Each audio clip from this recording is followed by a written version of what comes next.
भारत में नीला ड्रम बहुत फेमस है, बहुत वायरल है। बहुत से पति सदमे में है नीले ड्रम को लेकर। भगवान की कृपा है, हमारी तो शादी नहीं हुई है। बाबा बागेश्वर को नीले ड्रम से डर। नीला ड्रम अभी जो है बहुत वायरल है भाई साहब। महाराज की शादी का ये जो कांड है निश्चित रूप से ये बहुत ही निंदनीय है। क्या वायरल है इस वक्त इंडिया में? नीले जो ब्लू ड्रम अभी वायरल हो रहा है, ये बंद हो। महाराज श्री क्रांति धरना से सौरभ हत्याकांड पर ऐसा क्या बोल दिया बाबा ने जिससे मेरठ में मच गया तहलका? अब इस भारत को बचाने के लिए हिंदुओं ओम देव हो क्रांति रंतर क्षगुं क्रांति पृथ्वी क्रांति रापा। कैसे बचाएंगे बाबा भारत की विरासत को? ये भी अब बाबर महान नहीं, छत्रपति शिवाजी संभाजी और रघुवर महान है। इस बात की क्रांति होनी चाहिए। क्या इस देश में बाबा ने किसको बताया महान? बाबा बागेश्वर को किसी की पहचान की जरूरत नहीं है। उत्तर प्रदेश के मेरठ में हुए सौरभ हत्याकांड ने पूरे देश को झकझोर कर रख दिया है। एक निर्दोष युवक की बेरहमी से हत्या, फिर उसका शव ब्लू ड्रम में भरकर ठिकाने लगाने की कोशिश। ये किसी क्राइम थ्रिलर से कम नहीं, लेकिन अफसोस की यह हकीकत है। बागेश्वर धाम सरकार के पीठाधीश्वर आचार्य धीरेन्द्र शास्त्री ने इस जघन्य अपराध पर तीखी प्रतिक्रिया दी है। उन्होंने सिर्फ निंदा ही नहीं की, बल्कि समाज को एक कड़ा संदेश भी दिया। उन्होंने यहाँ तक कहा कि अच्छा हुआ हमारी शादी नहीं हुई, न जाने क्या होता। आखिर धीरेन्द्र शास्त्री का ये बयान क्या इशारा करता है? क्या समाज अपनी संस्कृति और संस्कारों से पूरी तरह भटक चुका है? और क्या ब्लू ड्रम मर्डर केस से दहशत में है बाबा बागेश्वर? नमस्कार, स्वागत है आप सबका आयन भारत पर। मैं हूं आपके साथ तनीषा भारद्वाज। बाबा बागेश्वर इस वक्त मेरठ में कथा कर रहे हैं और जब उनसे मेरठ में हुए सौरभ हत्याकांड के बारे में पूछा गया तो उन्होंने क्या बोला, पहले सुनिए। भारत में नीला ड्रम बहुत फेमस है, बहुत वायरल है। बहुत से पति सदमे में है नीले ड्रम को लेकर।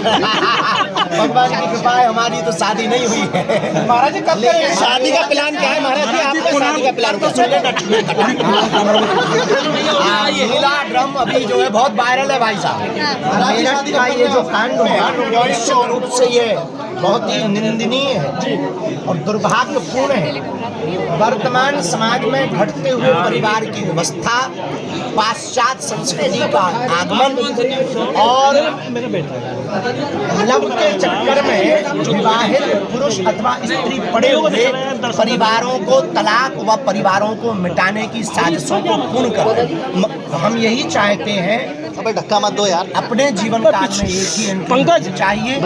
ये संस्कारों की कमी है। जिनकी भी बेटी या जिनका भी बेटा इस प्रकार का कृत्य कर रहा है, उनके पालन पोषण की कमी है। इसलिए संस्कारवान परिवार बनाने के लिए प्रत्येक भारतीयों को रामचरितमानस का आधार लेना आवश्यक है। धीरेन्द्र शास्त्री ने कहा, ऐसे अपराध ये दर्शाते हैं कि हम अपनी मूल पहचान को भूलते जा रहे हैं। समाज में बढ़ते अपराधों का कारण यह है कि लोग रामायण, भगवत गीता और सनातन संस्कृति से दूर होते जा रहे हैं और पश्चिमी दिखावे की ओर ज्यादा झुक रहे हैं। और कैसे भारत को हिंदू राष्ट्र बनाना है, बाबा ने इस बारे में क्या बोला, एक बार सुनिए। को एक करना, भेदभाव छुआछूत मुक्त समाज को संगठित करके विचारों की क्रांति खड़ी करना, ब्रज परिक्षेत्र में विक्रय होने वाले मांस मदिरा का विक्रय पूर्णतया प्रतिबंध हो, सरकार के साथ साथ लोगों के मन में यह संकल्प स्थापित हो। इस ध्येय को लेकर के हम यह दूसरी पदयात्रा अपने जीवन काल की भारत को हिंदू राष्ट्र बनाने के लिए पर बाबा ने यह भी बता दिया कि इस देश में कौन महान है और किसे इस देश में पूजा जाना चाहिए का पाठ होना चाहिए। अब देश को तोड़ने की जगह देश को जोड़ने का पाठ होना चाहिए। अब जातवाद से ऊपर उठकर राष्ट्रवाद का पाठ होना चाहिए। अब एक हाथ में संविधान तो एक हाथ में गीता और पुराण होनी चाहिए। अब इस देश में औरंगजेब या बाबर महान नहीं, छत्रपति शिवाजी संभाजी और रघुवर महान है। इस बात की क्रांति होनी चाहिए। और जो लोग इस देश में औरंगजेब को बार बार महान बोल रहे हैं, बाबा बागेश्वर ने उन्हें भी सीधे तौर पर बता दिया कि भारत में कौन महान है और भारत गौरव की भूमि है। धीरेन्द्र शास्त्री ने कटाक्ष करते हुए कहा, आजकल भारत में नीला ड्रम बहुत फेमस हो गया है। रोज कोई ना कोई अपराध सामने आ रहा है जो समाज के नैतिक पतन की ओर इशारा करता है। भगवान की कृपा से हमारी शादी नहीं हुई, वरना ना जाने क्या होता। मेरठ में सौरभ कुमार सिंह की हत्या दिल दहला देने वाली थी। सौरभ की बेरहमी से हत्या कर दी गई और उसके शव को एक नीले ड्रम में भरकर सीमेंट से सील करके घर में ही छिपा दिया गया।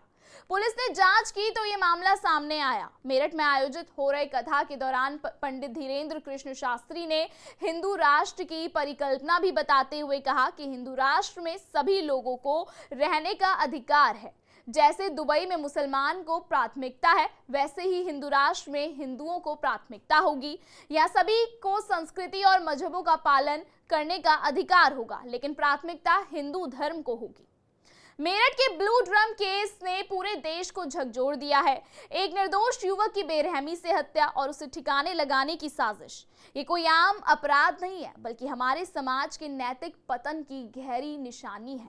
बागेश्वर धाम के धीरेन्द्र कृष्ण शास्त्री ने इस घटना पर जो सवाल उठाए हैं, वो केवल एक प्रतिक्रिया नहीं, बल्कि पूरे समाज के लिए एक चेतावनी।